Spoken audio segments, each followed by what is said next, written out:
សួស្តីអ្នកនរគ្នាខ្ញុំបាទយ៉ាងរតនៈខ្ញុំធ្វើការរោងចក្រឈូងថ្មហើយឈ្មោះថារទៀន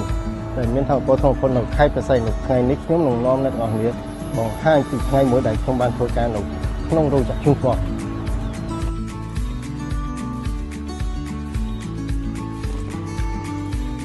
នេះគឺជាហៅថារបស់រោងចក្រមានម្ហូបចិនជាច្រើនមុខមានឆាបន្លែស្ងោរពោតមាន់ស្ងោរបបរស្រូវសាលីនិងបបរសនិងមានម្ហូបជាច្រើនមុខទៀតពេលខ្ញុំមកពេលប្រកួតខ្ញុំបានចាប់ផ្ដើមបន្តការងារ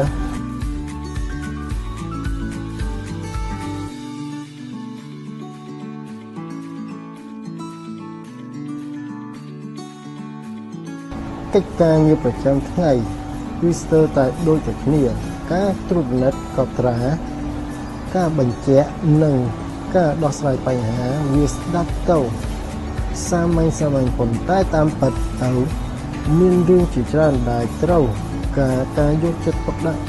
គឺមិនអាចធ្វើប្រហែលបានការដឹងថាផ្នែកណាដែលជាការងារសំខាន់និងទិន្នន័យណាដែលត្រូវពិនិត្យឡើងវិញគឺជាការងារដែលខ្ញុំបានរៀបបន្តិចម្ដងខ្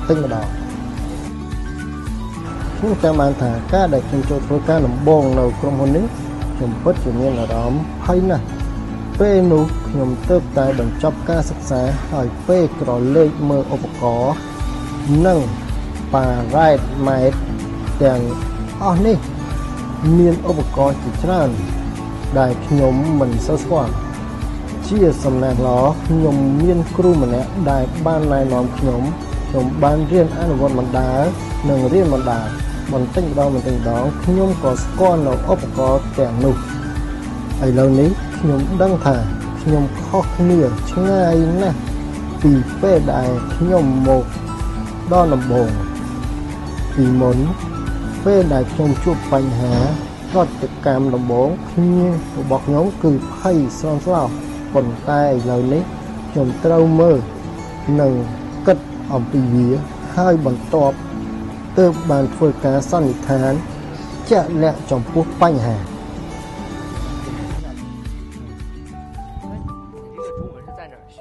是在那个台中学校对在西港ឥឡូវនេះខ្ញុំបានចេញទៅធ្វើការហើយខ្ញុំកំពុងត្រឡប់ទៅកន្លែងបន្ទប់វិញហើយជីវិតរបស់ខ្ញុំក្រៅពីការងារគឺពិតជាសម្បូរបែបណាស់ខ្ញុំទៅកន្លែងហាត់ប្រាណលេងកីឡាឬដើរលេងជុំវិញតំបន់រោងចក្រស្រូបយកខ្យល់អាកាសបរិសុទ្ធថ្ងៃនេះខ្ញុំក៏បានណាត់មិត្តរួមការងារមួយចំនួនលេងជាមួយគ្នាផងដែរបន្ទាប់ពីហាត់ប្រាណរួចភ្លើងក៏បានបំភ្លឺឡើងស្ថានភាពនៅពេលនេះគឺខុសពីនៅក្នុងតំបន់រោងចក្រពេលក្រឡេកមើលភ្លើងពេលខ្លះខ្ញុំគិតថាតើភ្លើងទាំងនេះមានមួយចំណែកជារបស់ខ្ញុំដែលបានផលិតចេញមកចំពោះអគ្គិសនីដែលមនុស្សប្រើប្រាស់ក្នុងជីវិតប្រចាំថ្ងៃរបស់ពួកគាត់និងសូម្បីតែភ្លើងនៃទីក្រុងទាំងមូលតើខ្ញុំបានចូលរួមដែរមែនឬទេនៅពេលណាដែលខ្ញុំគិតបែបនេះខ្ញុំមានអារម្មណ៍ថាការងាររបស់ខ្ញុំទទួលបានអត្ថន័យផ្សេងទៀតសូមបញ្ចប់ត្រឹមនេះចុះថ្ងៃនេះជាថ្ងៃរបស់ខ្ញុំមានភាពសាមញ្ញប៉ុន្តែមានភាពរីករាយជាខ្លាំងនិងជាពេលវេលាដ៏ភ្លឺស្វាងបំផុត